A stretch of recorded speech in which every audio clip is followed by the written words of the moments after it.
Welcome back. With us right now is the board president of Third, Rosemary DiLorenzo-Dickens. Yesterday, they had their regular monthly board meeting, and it wasn't, at least the open meeting part was pretty short. I think I had, I don't know, 2.5 hours, 2 hours and 45 minutes. I think, yeah, it was noonish. But what people forget is it's not short for you guys afterwards, right? Right. We were there till after 6, and the thing is we did not finish the meeting, so it was into recess and then continued this morning at 10:30.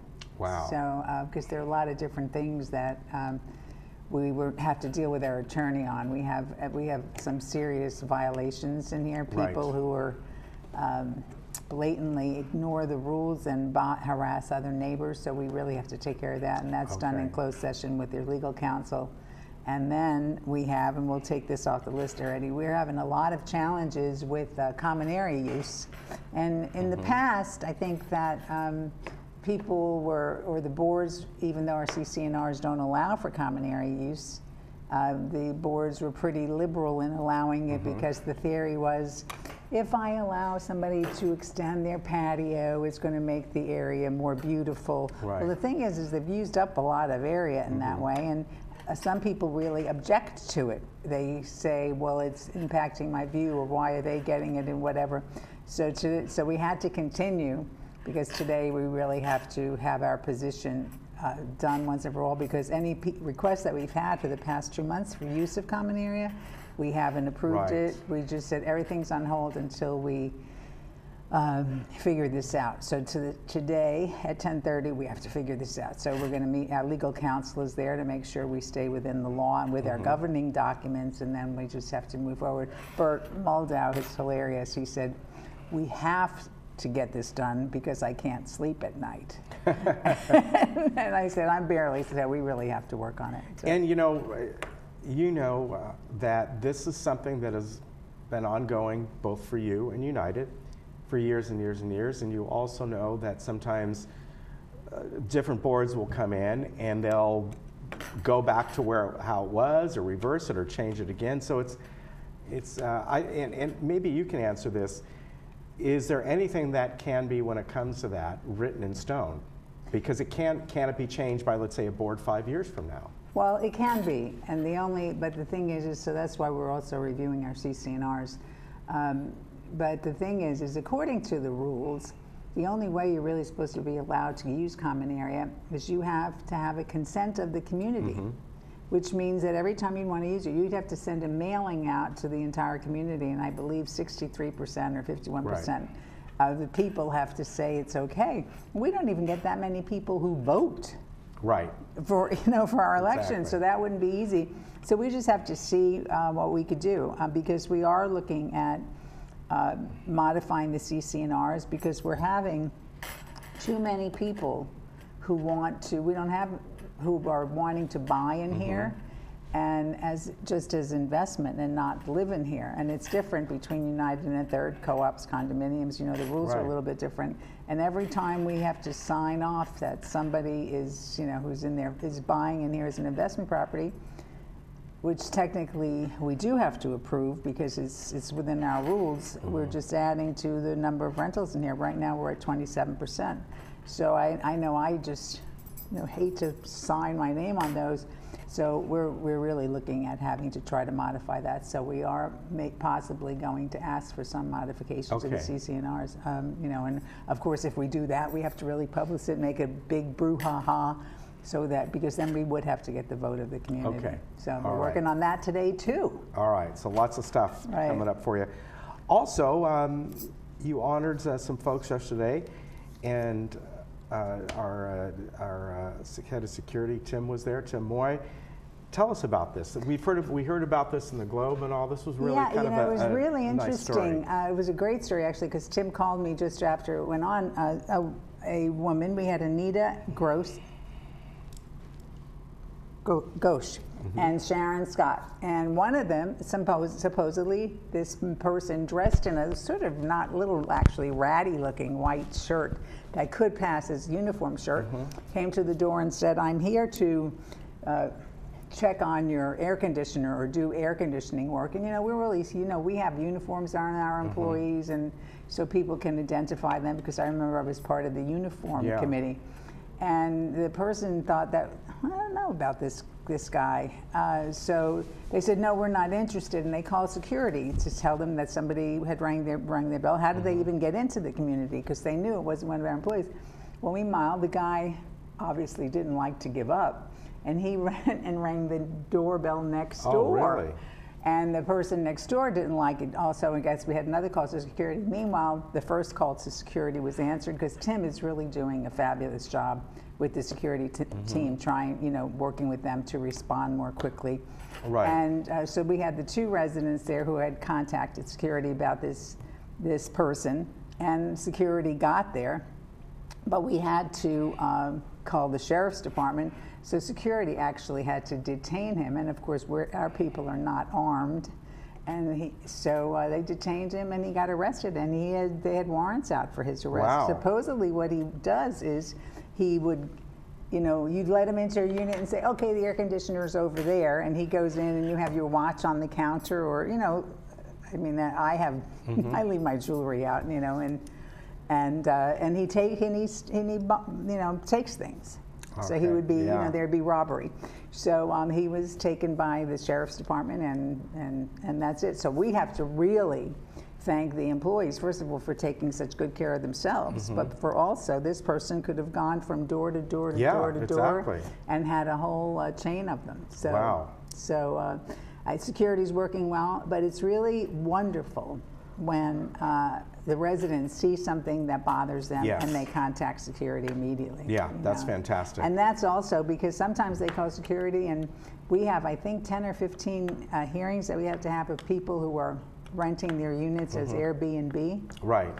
And that lots of times comes through the residents, because they see all of these people coming in and out carrying their surfboards. Yes, and they exactly. say, why are they here? So the community helps a lot, so it makes it better, much better here. So it was great to honor them. I think the residents were excited, but the staff, Tim told me that the staff was really pleased, not only because he thanked them and honored them, but to get this recognition by the board. Yeah, that's very so nice. That was and really I know you good. mentioned that yesterday. Yeah, I think it's really important. And I worked in the hospitality industry, and we had all different types of programs to honor our employees, because it was all service, and no matter what, security is service. Yeah, it's a service to keep our residents safer. So I really prodded Brad a lot, and we now have a program, I don't know what they're going to call it, where we have cards at the front desk in the community center where you could go in and honor an employee. That's great. Now, we used to call them our stars. We used to have our rising stars, shining stars, superstars, and that's what we did in the hotels. But whatever he wants to call the program, because I think it's important to recognize people. Yeah, really very is. good. Now, along with that, security gates, and you're talking about, I think you wrote here, Gate 14? Well, the thing is that about 4 months ago, we went to, because we have a few issues in our community where people are getting people into the gate and doing different things, and we really know it took us a while to understand the value of these gates, the security system. So we asked GRF if they would, move up the process of the gates. Right. So they didn't have the budget, and whatever. But in any case, so they finally voted, and United was part of this also, that they are going to have so we've been pricing the gates and all the things necessary, and have an early release of funds to start working on the gates. The only gates we agreed not to put in at this time, which will be next year, is Gate 11 and Gate 14. Okay. Not saying that they don't have to be secure, but because those are strictly residential gates, there's no getting into the gate to go to a class, there's no getting into the gate to go to the pool, there's nothing in those gates except for the people who live there. So we won't be doing those next year. I mean, they will eventually be on the list so that we have it in the entire community, but we sort of said, okay, it's going to cost a lot, let's hold up on those two. Okay. And I live in one of them, and I'm okay with it. Well, that's good. And now something that you've talked about before, meaning your board, about the parking spaces and how they're going to be Several hundred it could be opened up because of this, the red curb, Right. changing the red curb. We actually spent the money and had a parking person in here evaluating, marking all of the parking spots that we have, and probably between 700 and 800 spaces have red lines that really do not legally require red lines. Some you might need red lines because it helps with going up to the corner and stopping, so it might add to the safety. So when I say it's 700 to 800, I think they identified 800, but I know our head, it'll be both security and maintenance and construction, will look at them and say, these we shouldn't touch, or these we have to touch. So we have probably 2 or 3 areas that are key, desperate for parking, just because how they're laid out. There's so many more residents than parking spaces. You know, they have 1 per unit, but we're talking about other cars, so caretakers or whatever. So yesterday we signed the contract because Brad didn't want to have us go out with gray paint and paint over it, which sort of makes sense. Right. You know, it'd be pretty ugly. Yeah, it would. And so we're going to blast off the paint. Okay. And so we finally voted on and signed the contract yesterday, and because they're worried about lead in the paint, et cetera.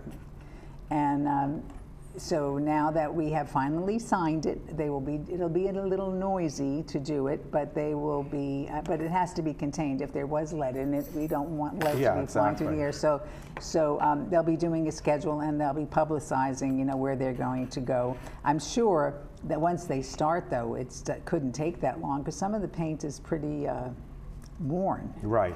Actually, about 2 weeks ago, I saw somebody outside painting with the red lines, and I'm going, you know, what are you doing? We're supposed to be removing them, don't paint them. So Ernesto, who is wonderful, said, please stop, go paint anywhere else but in 3rd, you know, because we're working on this project. So they painted quite a few streets, but we stopped. All right, that's going to be a lot of extra spaces. That's incredible. Oh yeah, I mean, and that's amazing. So then after we do that, then we have to see what else the recommendations are. Okay. Because some of the recommendations are to limit the number of cars per unit. You know, and because we do have rules with that, 2 cars if you have 1 bedroom, 2, you know, whatever. So, but we said, let's do this first, and then we'll go to the next phase of our recommendations. All right, very good. Now on to tree trimming. And it's going to start in that's July. going to start up, Yeah, so a lot of people have been asking, and we just met with Kurt, who's in charge of landscaping, the other day. So again, that'll be another one where the schedule will be coming out, so we will be letting you know when the tree is going to be trimmed. What we did say, though, is if you have a tree that's really bothering you, or you think it's bothering you, and you want to get it trimmed, you should come to our landscape meeting and bring it up. And our landscape meeting is the first Thursday of the month. I believe it's in the Sycamore Room at 9 o'clock. Okay, very good. But everyone will get people will know when this tree trimming starts. Yeah, that's all up to Brad's office to get that information out. All right. Now we want to mention that tonight you'll have an evening orientation. Yeah, what we started in 3rd was we said, you know, the profile of the residents is changing, and a number of people who have jobs, and we want them to come to orientation. So we tested. We had an evening orientation, and there were probably about 30 people there. We tested it again. There were close to 30 people there. So we said, okay, and then tested it a 3rd time. So now we have started. We are now officially on a day. So this month, it's on Wednesday night, the 3rd Wednesday. Okay. Next month, it's on the 3rd Friday in the morning. So we're going to alternate. But, you know, we get that out, that information out to the community. So it's great because we've always had attendance of, you know, 20, 30 people. And that's where our board members go and talk about the community.